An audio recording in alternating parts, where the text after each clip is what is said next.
ദിവസമാണ്. അപ്പം എല്ലാവർക്കും തന്നെ ഏറ്റവും സ്നേഹത്തോടെ ഞാൻ ക്രിസ്മസിന്റെ ആശംസകൾ നേരുകയാണ്. രാവിലെ വന്നല്ല വളരെയധികം അത് നമുക്ക് സംസാരിക്കാൻ സാധിക്കില്ല. അപ്പം എന്തായാലും തീർച്ചയായിട്ടും നമുക്ക് ഇനിയും ഈ ഒരു ദിവസം കഴിഞ്ഞിട്ട് 5-6 ദിവസം വർഷത്തിലേക്ക് കടക്കുകയാണ്. അപ്പം നമുക്ക് ഈ വർഷം നമുക്ക് ഒരുപക്ഷെ നമ്മുടെ സ്വഭാവത്തിനകത്ത് പല കാര്യങ്ങളും മാറ്റങ്ങളുണ്ടെങ്കിൽ ഈ വർഷം വരുന്നു. അപ്പൊ ഇതൊക്കെ നമ്മൾ ഓർക്കേണ്ട സമയമാണ്. പലപ്പോഴും ശത്രുക്കളോട് പോലും അധികം സ്നേഹം കാണിക്കാൻ വേണ്ടിയാണ് നമുക്ക് ജീസസ് ക്രൈസ്റ്റ് പറഞ്ഞത്. ഇതെല്ലാം നമ്മൾ അനർത്ഥമാക്കാൻ സാധിക്കും.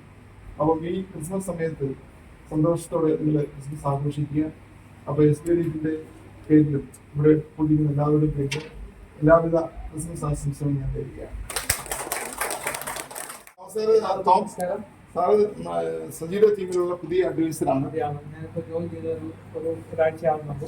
എല്ലാവർക്കും ക്രിസ്മസിന്റെ ആശംസകൾ. സാറ് പറഞ്ഞതുപോലെ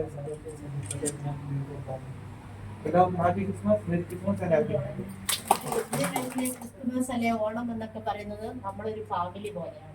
ഇപ്പൊ ഏത് ടീമിലുള്ള അംഗങ്ങളാണേലും ഇവിടുത്തെ ഒരു പ്രത്യേകത മറ്റുള്ള ബ്രാഞ്ചുകളെ അപേക്ഷിച്ച് എല്ലാവരും പരസ്പര സ്നേഹവും ഭയങ്കര ആത്മാർത്ഥത, അതായത് നല്ല ബിസിനസ് ചെയ്യുക, ഒരാൾ ചെയ്യുമ്പോൾ അടുത്ത ആളിന് ഭയങ്കര സന്തോഷമാണ്. അങ്ങനെയാണ് നമ്മളിവിടെ ഇന്ന് വരെ കണ്ടുവന്നിട്ടുള്ളത്.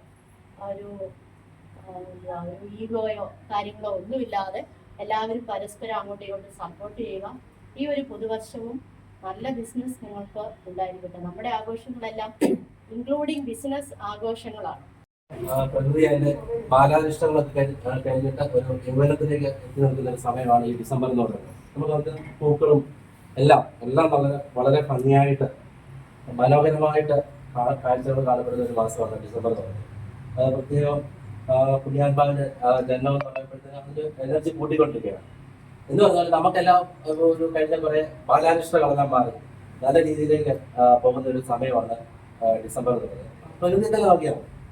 അപ്പൊ എൻ്റെ ഉള്ള ഒരു സന്ദേശം എന്താണെന്ന് വെച്ചാൽ നമുക്ക് ഇനിയുള്ള കാലം നമ്മളെല്ലാം ഒരു നല്ല രീതിയിൽ നല്ല എനർജി ആയിട്ട് നമ്മൾ എന്താണോ ഒരു കർത്തവ്യം ഏറ്റെടുത്തിരിക്കുന്നത് അത് ഭംഗിയായിട്ട് നിറവേറ്റാൻ സാധിക്കട്ടെ എന്ന് ഞാൻ ഈ അവസരത്തിൽ ആശംസിച്ചു. സർവലോകത്തും